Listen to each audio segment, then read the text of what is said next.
your profiles, SDI, Working Genius. Today, we're going to be looking at this whole change topic, a model you may be familiar with from before. And this is about leading yourself through change and leading others. So we're going to get into that. First up, vulnerable question. Anyone who would like to admit that they have not listened to the podcast that I sent on Monday? Anybody didn't listen to it? I like to ask the opposite question. Yes, Robert, thank you. Brilliant. Love the vulnerability, honesty. Caitlin, lovely, great. Same here. It's okay. Andrew, brilliant, great. No problem. It's okay, because hopefully there are some people on the call who have listened to it. Anyone did manage to listen to it? It's a few nods there. Awesome. So anyone who, and don't worry, look, you haven't missed out on any major content, because we'll be sharing the model with you.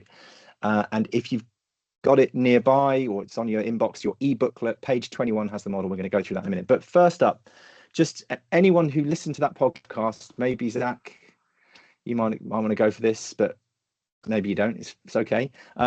Just give your takeaways from it.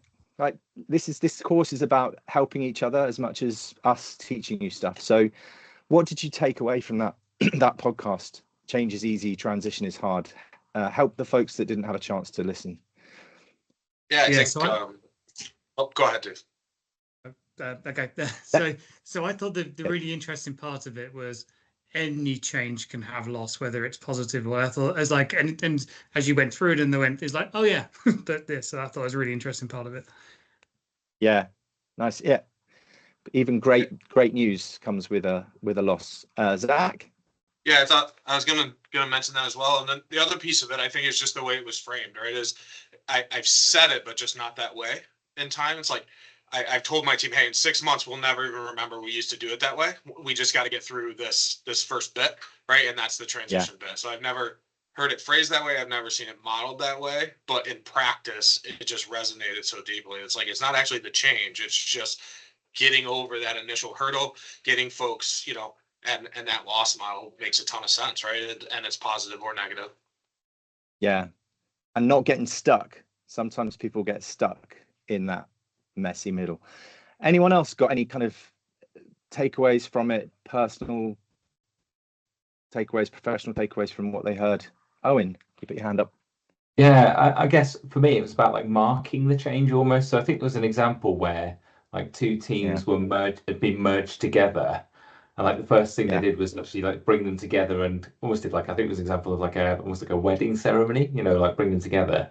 That was like really thought-provoking for me, because we're about to merge some teams together. It's like, how do you mark it and acknowledge it, I think, and show that what was is now different. I thought that was really, really helpful for me. Yeah, and it doesn't have to be big. We often work with teams that come together or a new, like you as a cohort coming together first time residential. Sometimes it's as simple as a photograph, like just a moment in time, and like we're all together and like smiling and take a picture, and that marks that moment. Or nice reflection. Anyone else? Any other takeaways you want to share? Okay, John's going to be right back. So what we're going to do today, so Joe's helping out with like the technical side, because I'm rubbish at Teams. So in a minute, we will be breaking you up into your groups to have conversations. So it's not all just going to be me and Joe talking at you, but I'm just going to give you all the kind of level set on the bridges model for transition, and then break you to have conversations, and we'll come back, share some of that, look at it a bit more, break out again. So lots of chats, lots of opportunities to talk about your own experiences. So this is in page 21 of your e-booklet, but it's more fun watching me mess about with flip charts and post-its, I expect. So this is the William Bridges, quite famous guy, author, wrote at least one big book on change and transition, and a consultant in change and transition. So this sort of headline, change is easy, transition is hard, or change is fast, transition is slow. If I walk out the front door this afternoon and trip over a curb and really break my ankle, that happens in a minute, in a second. That's the change. It happens immediately. The messy business of going to the hospital, getting it fixed up, bandages, crutches, physio, all of that. That's the messy transition. That's adapting to the new reality. In the same way, you could send an email today to your team to say, we're going to do this, or we're integrating these two teams. And that's the point of change. That's fast. And then everything that comes after that, from that announcement to the point at which they're kind of operating happily in that new structure or new construct, that's the transition. So the key point here is that just because you've announced a change, don't mean it's happened. Yes, the transition happens after the change. Fairly obvious, but quite an important thing that sometimes gets missed. Bridges, academic model. So watch out. It's going to be kind of a bit of theory, and it might seem a bit kind of all the words start with the same letters and things like that. Slightly counterintuitively, it starts with endings, because when a change happens, it's the end of what came before. So it's the end of what we knew before. The normality has ended. We're now at that ending of what came before. This red line is the change curve. We sort of overlay it when we explain bridges. So the change curve, you'll be familiar with it from kind of bereavement research and kind of how human beings respond to major change. And this can be at an individual level. This can be confidence. This can be well-being. This can be productivity, and at an organizational level as well. You put an organization through a big change, engagement scores in the survey will drop. Whole department can kind of drop in confidence and productivity. So this is the response, the kind of human response to what's going on. Yeah, spotlight. Sorry, Joey, you all right to spotlight me? So at that point, when the change is announced, the change happens, there's that immediate drop in confidence. The next phase, we call it the messy middle, or even stronger, the valley of despair. This point is the neutral zone. This is a time where confidence is at its lowest potentially, but it's also a very creative time. So it's not all doom and gloom. This is where you start to experiment, try new things. So it can be a difficult time, but the productivity may drop, but it's also the beginning of something new starting to form. And then the final phase is new beginnings, and this is the kind of upward trajectory. Experiments, incremental improvements takes you to that beginning of the end of the change and the beginning of the new reality. So we're moved into the future. Okay, so 3 phases. We all go through this.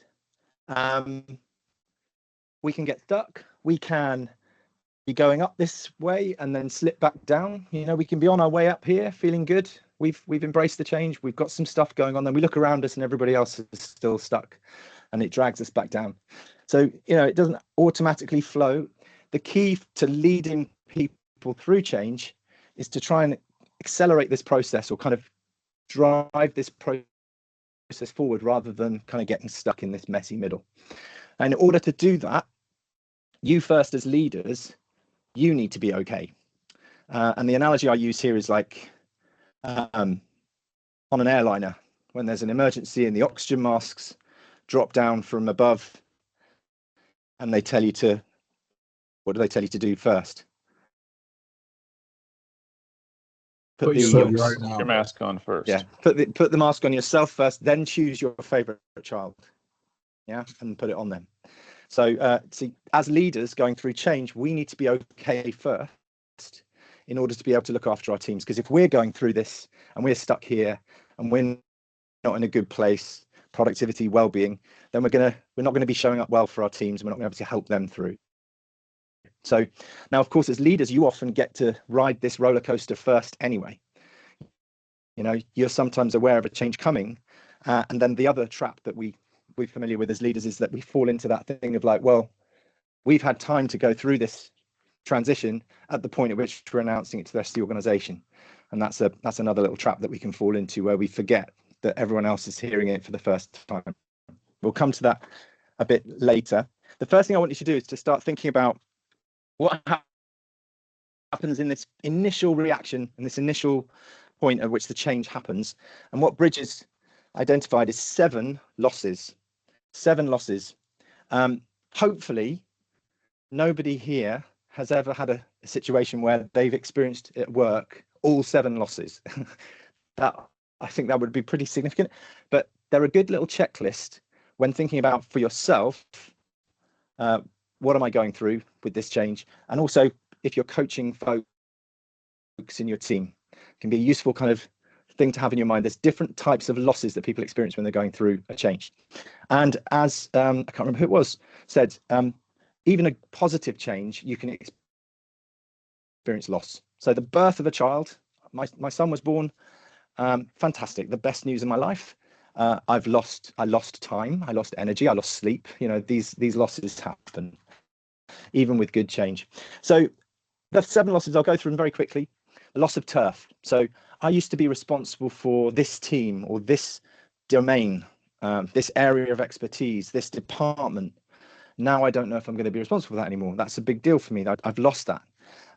Loss of people, common one. So some people have left. We've exited some people, or we've restructured, and now my team has changed, and I've lost those relationships. I've lost those friendships at work, or those people I used to kind of be able to have kind of water cooler conversations with. They've gone. Lost those people. Loss of structure. I used to know how I fitted into the organization. I used to know what I was going to do on Mondays, on Tuesdays, on Wednesdays. I had it all mapped out. I've got a good structure, how I work, our processes, our systems, they're all kind of clear. And now it's all up in the air. So that loss of structure, loss of future. I used to think that I was going to be here for 5 years and this was my career path, or, you know, even I don't know whether we can go on holiday in August anymore because we don't know how things are going to map out with the business. That sense of a loss of future, loss of clarity on the future. Loss of control, obviously, big one, common loss, because obviously change often more times out of 10 happens to us, or it feels like it's done to us, or it's happening to us. So we feel like a lack of agency, a lack of control. Loss of meaning, interesting one. So particularly with big organizational changes in culture, for example, change of ownership can sometimes drive this. I used to know what it meant to work here. I used to know what we were about in this company, and now I'm not sure anymore. It seems like the accountants have moved in, or it feels like we've lost our way. We're getting too distracted by something. It doesn't mean the same thing it used to mean. Or it could be, I used to know what it meant to be in my role, what I was about, and now I don't know what that is anymore. So that sense of meaning. Used to know my life was about this, my life at work was about this, and it's gone. And then loss of identity. You know, I used to be the global head of communications for XYZ, and now I'm not. And I very strongly identify with that. So what am I going to be now? That sort of thing. So loss of identity. Okay. Big topics, like big things. And obviously there may be other losses that you experience that you might describe in other ways. But this is a bit of a checklist to think through. First and foremost, yourself as a leader when going into change or transition. Number one, recognizing that you are in a change and in transition. You may think, oh, I'm pretty resilient. I can just accommodate this change in my mind. I'm good. But actually, underneath, just take the time out to reflect on what are some of the things that you might be experiencing as loss. And then critically, the first stage to kind of progressing through transition is to acknowledge those losses and choose a response. And it is that response, not react. So if these are unconscious, if you're unconsciously feeling out of kilter, not happy, but you haven't articulated it, and you may even be in denial about it, then that becomes out of awareness. You start to behave in ways that is unconscious, okay, to protect yourself or whatever. That's when that kind of, you know, stress starts to creep up, that, you know, stuff starts to go wonky, that your teams will start to notice, and actually, you know, it can spread. You know, stress hormones are kind of transmitted. Stressed people stress other people out. So that whole point here is like that self-reflection, check in with yourself, understand what you're going through, and then choose a response. And there are 4 set academic model. They all begin with R because it's an academic model. 4 possible choices in response to that loss. So I could restore. So I could take it back to how it was. Restore is like, okay, can we just reverse this? Not very realistic often in an organization. But if the organization has changed beyond, something that gives you meaning and purpose, then you might choose to go and work in an organization that's more like that. So to kind of take it back to how you wanted it to be. So restoration could be a choice to go and like leave this, or it could be, go and ask somebody if you can take it back to how it was. But that's often not realistic in organizations. Replace. So I've lost good people. I've lost friendships at work, or I've lost my sense of control at work. How can I replace that sense of control? How can I replace those relationships? I know I'm going to double down on visits to the gym, or I'm going to take control of another aspect of my life to give me that sense of agency. Or I'm just going to sit down and go, okay, what can I control? I'm going to focus on that. People, I'm going to go and join a club outside of work and build out some relationships, some people, and make some friends. Or I'm going to keep in touch with the people who've left, and that's redesign. So redesign is like, okay, how can I redesign my approach to restore that lost thing? So a lost friendship because they've left work, well, stay in touch, meet up once a month.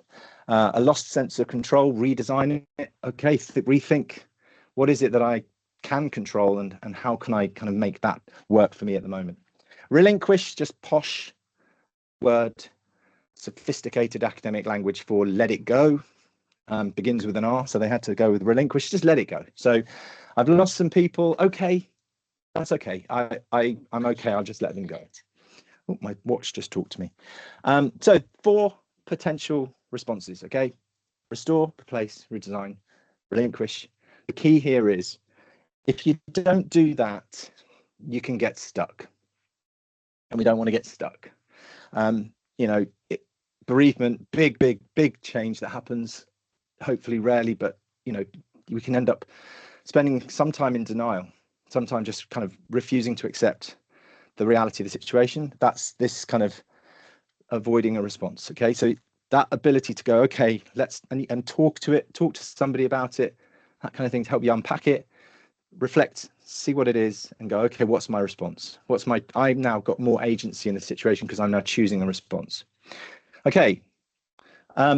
The key to this model, one of the benefits of this, is change and transition is emotional. It often just happens to us. This stuff is going on inside. Like I said, it can become unconscious. It can lead to unconscious behaviors, stress. What this model we find helps with is it helps you as a leader and your teams, if you share it with them, be more psychologically minded. So it kind of helps put a little bit of a gap between the thing you're experiencing and your response to it by giving it a bit of a model, like helping you go, okay, I'm going through transition. Even saying that to yourself is more empowering than I just feel really depressed, or I don't know what's going on anymore, or it's all broken. What am I going to do? So it's empowering because it gives you that sense of structure and, like I say, sort of psychological mindedness about it. Any questions about this so far? I'm going to pause here and give you an opportunity to have chats in your groups. But any questions for clarity or any kind of responses that you want to share? Tanya, put your hand up. You're on mute. Yeah, thank you. Yes, thank you for that. Imparting the tardiness. You mentioned restore as one factor to cure, but said sometimes, I guess is it a timing thing, where it's sometimes it's too late because it's lasted too long, because you have these external demonstrated actions that you don't know that you're demonstrating due to the emotional state that you're in. You think you're acting normal. What's the time period from a restore standpoint? I'm just curious. Okay, so your response, just for clarity, it's a good question. So the responses here are responses to whatever you realize you've lost, or the losses that you are experiencing. So the first step is to think to yourself, what are my losses here? What am I experiencing? What is it that I'm losing? And then what's my chosen response to them? If you've already started to just experienced stress and you haven't thought about the losses, I think that's okay. What you then do is just sit yourself down or get a friend and go for coffee and go, look, let's just think through this change. What's happening here? What's showing up for me? What am I losing? What's the thing that's kind of really unsettled me about this change?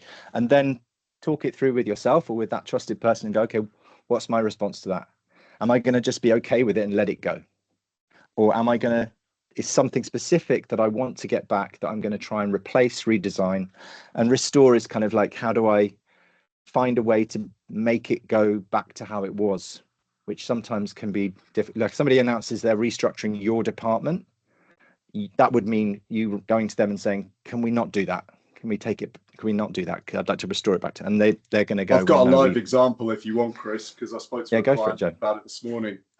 So it says with an American school that we're working with, in the middle school, they had this system for the teachers of infractions. So if the kids would do something bad, they would like get an infraction. They got a certain number, they would go to, like, you know, they'd have to get a detention and go and stay behind school and things. They've changed that whole system based on their values. They don't want to do that anymore. I think, but they've just done an internal study on that, you know, an anonymous 360, and several teachers have come back saying, like, hey, I just totally don't know what to do anymore. Kids are running riot, and we want to bring back infractions. So they're feeling a loss of control because they don't know how to do anything. And their response to that is bring back infractions. So sort of about 2% of the teachers are currently saying that. The others have sort of moved through it. But it's just you know, if you've got this language, you can kind of use it and be consistent. And like they probably haven't even expressed it as a loss of control. But my suggestion back to the leaders of this team was run this session. At least get them to talk about the losses and choose some other response, because I said, you know, is restore even a possibility? And it was a hard no. The entire school and the school leadership are trying to move away from that to a different model because respect is one of their values. So it's like they need to know that restore is not an option. And what that might mean is that those people ultimately have to go and find another school where that is still the system. You know, they're not being made to be teachers at this school. So it's like, it just gives a language around some of this stuff. Tanya, does that answer your question before we move on? It provided, yes, clarity. Thank you. It sounds like it's clarity, connected to the loss. Yeah, it's connected to the loss, and that example is a good one. So thank you. Yeah, cool. Okay, Andrew. So one of the things I find most challenging with change is often the period before you know what's going to happen in that change. So we talk about at the point when you know there's a loss, or you know you've lost turf, or we tend to have a lot of the difficulty is I know a change is coming, but I don't know what that change is. I don't know if I'm going to lose something or gain something. I don't know if I'm going to get more people or less people. I don't know if I'm going to have more control or less control. And we tend to have quite protracted often periods leading up to we know a change is coming, and managing people through that ambiguity where we can't even kind of go, great, I can mourn your loss, whatever that might be, because I don't know. I just need to help keep you motivated through a period of ambiguity. So I love it. It's because it's grounded in complete reality for most organizational change. So something gets announced and then there's like silence for 3 months while they work out what they've just announced. We work with a big client in Europe, and they integrated 2 businesses. They announced a change to the market. We're putting these 2 businesses together, and then they spent 6 months working out what that actually meant. But in those 6 months, everybody experienced a loss of future, basically. Like, what does that mean? You know, you can see the writing on the wall. So the simple, slightly oversimplified kind of rule of thumb when it comes to organizational change on that is, as far as possible, minimize the time, the uncertainty period between the change, which is the announcement. So whatever they're reacting to, whatever that is the change. So if somebody says, oh, we're thinking about divesting this business, that's big. That's going to trigger people go, oh, right, okay. And then suddenly we're in here. So minimizing the time of disruption between transformational messages like we're thinking about changing, or we're going to do this, and actually the change communications, which is this is what it means for you. And we'll get into that in the next bit with the 4 Ps of the model, because that's kind of some of those messaging that really helps with it. But it's a very real, and what I would say is that's what's happening when that uncertainty hits. They're like, don't know what, we've lost certainty, we've lost control, we've lost future. Very cool. Okay, look, we want to give you time to talk with each other. This course is about you comparing notes, sharing, learning from each other, because I'm sure many of you have led change, if not all of you. So, thanks, Joe. Really helpful. So the questions are on the chat there. And as I say, if you want to refer to this model, it's in your booklet, page 21 in the e-booklet. So the questions for you to discuss, think about a recent or even current change at work, ideally. Share with your colleagues, like what was the losses you're experiencing, consciously or unconsciously at the time? You know, was it now that you realize that's what you were losing, or was it like at the time you recognized that was a loss? And then the other little spicy angle on this is look at your SDI, strength deployment inventory, conflict sequence, because it's not just about conflict, it's about stress. And just see, and this might be an individual reflection that you do for a bit and then share, just see if there's any connections there. So my loss, what was my response? Does my response match up to my conflict sequence? You know, I go red or blue in stress. And I've had a very stressful thing happen last year, which wasn't at work, it was at home. And I went red. I took action. I went and did stuff. And it wasn't necessarily the most important, best thing to do. I should have probably paused and thought about it. But my response was, right, I need to take control of this. I've lost control, need to take control, restore control. I'm going to act. I'm going to get going, do stuff. So that you can sometimes reflect on what you've experienced through change and then link it back to how you operate under stress. So that might be an interesting angle to explore as well. We're going to give you about 15 minutes or so. Yeah. So we'll come back at 1:45. Yeah. 1:45. So break out, and we'll see you back, and look forward to like maybe 2 or 3 groups or individuals want to share something that they took away from that conversation. Okay. And we'll be popping in maybe to just see if you're okay. All right. Great stuff. Okay. You're in your same subgroups. I'm going to open the rooms now. See you all in just over 15 minutes.